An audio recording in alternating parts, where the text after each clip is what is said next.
Every time in the game of a love triangle, someone loses. That loser is Conrad in the Summer I Turned Pretty's Love Triangle Season 2 final. The central trio has experienced a very turbulent summer. After all, it has only been a few months since Conrad and Belly's catastrophic prom, the gradual breakdown of their relationship, and Susanna's passing and the ensuing controversy at the funeral.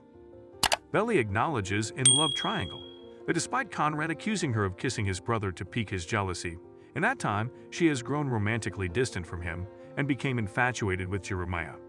The fact is that Conrad's planned Belly to win her back was effectively snuffed out when he witnessed her kissing Jeremiah. As is customary for Conrad, he turns to lying about his feelings by telling her that he no longer wants her.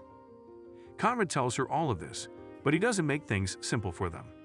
Conrad teases Belly and the two of them about Belly's motion sickness and how she looks in his sweatshirt as they make their way home from Brown. He goes too far when he wonders who was a better kisser, trying to be her most deserving love interest, and crosses the line.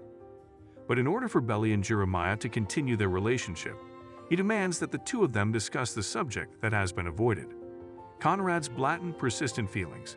Since they'd gone through this together before, Jeremiah is as certain as I am that Belly would turn around and go back to Conrad the moment he mustered the confidence to be open about his feelings. Jeremiah doesn't want to wait for the second foot to drop this time. Of course, a severe storm strikes, leaving the group stuck and compelled to share a motel room. A brother lies on the floor on either side of the bed as Belly climbs into bed, bewildered by the perplexing circumstances she has found herself in. Conrad eventually confesses later that night, in the middle of the night. He gently retracts what he had said earlier and informs her that she is not required to answer at this time. He merely wanted her to understand his feelings.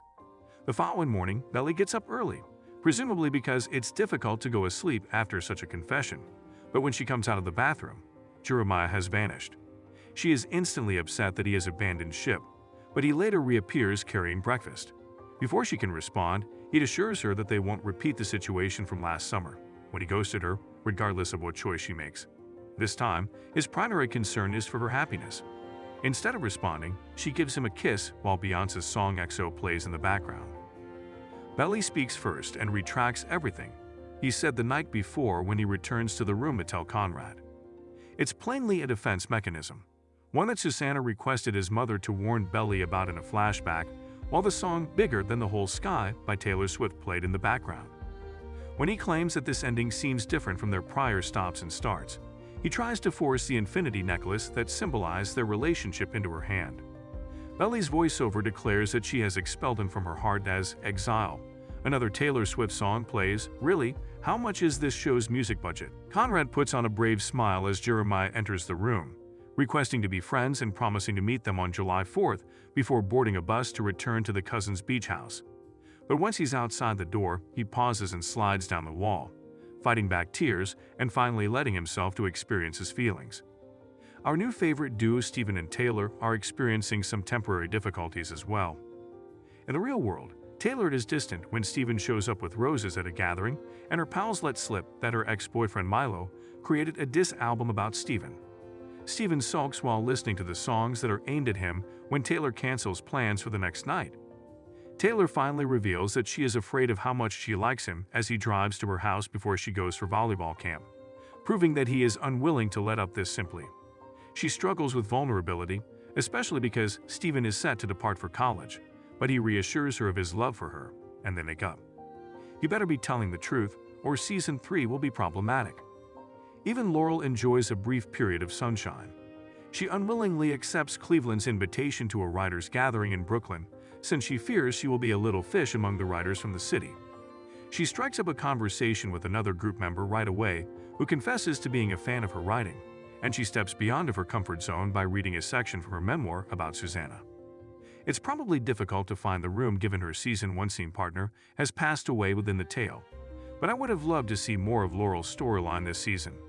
Despite this, she plays a crucial role in helping Belly and Steven navigate their first relationships. I also appreciated her insight into how love evolves over time, particularly her suggestion that one way to gauge the strength of a relationship is to look at how much of the future you envision with someone and how much of it is based in the present. Belly visits a volleyball camp in the last weeks of the season and begs for another opportunity with the squad. Belly kick-ass is finally visible on the court after the coach yields after the entire team pleads for her to be allowed to return. I feel like she should have been given some grace considering the misery she was plainly dealing with, but I assume the coach has a zero-tolerance policy. Her voiceover acknowledges that this isn't the future she had envisaged as she looks over and notices Jeremiah watching from the stands. Does she intend to remain true to the future? I suppose Season 3 will provide the answer.